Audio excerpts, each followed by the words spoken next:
Because of our dependency on fossil fuel, Senegal was heavily hit when the prices of oil was very high and there was a disruption in the electricity field in Senegal. The supply was not really up to the level we wanted. So it was important for the government to find ways to diminish our dependency on this oil.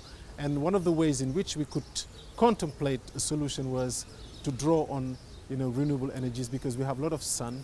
And that is why it was important for the government to put in place an institution that will be given the resources and the means to be able to develop that sector in order to address this energy crisis, bearing in mind as well that worldwide there was a common trend, should I say, a transition that was taking place in order to go to more sustainable sources of energies, and Senegal wanted also to be part of that dynamic. So the combination of these elements makes it all the more important for the Senegalese government to put in place an institution like Aner.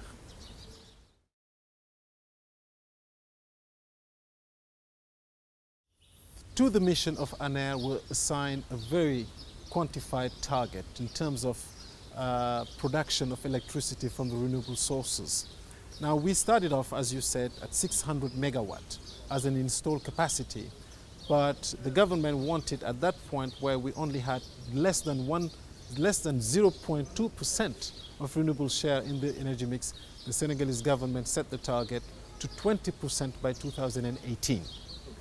So that was the first target, and it took a lot of work with Aner and other institutions in the government working in the field of energy and the private sector to pull it off. But now the target has been raised to 30% by 2025.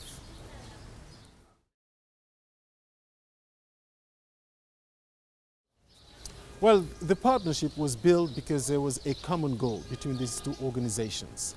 Val Media is an organization trying to build a platform upon which the main players can come to Africa and discuss energy-related issues and find solutions, both technically, financially, and otherwise.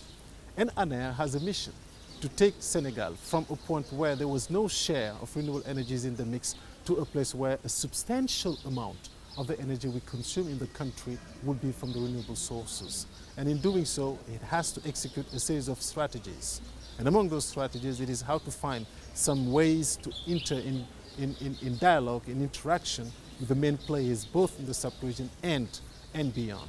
And for that reason, Val Media was absolutely a very fitting partner for us, because it provides us exactly what we need, the capacity to enter into dialogue with those we believe have the solutions to our main challenges.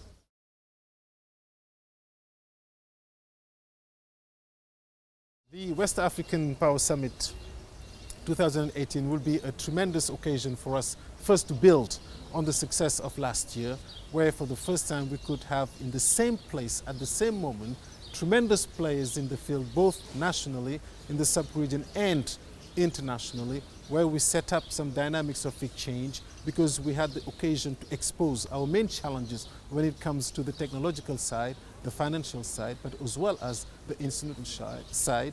And some discussion have already been started in order to see how combining our effort will be in a position where Aner could easily meet the targets that have been set by the government. And Aner will not be alone. Many other organizations and utilities around the sub-region will take also benefit from the presence of these main players in the WAF of 2018. So we look forward.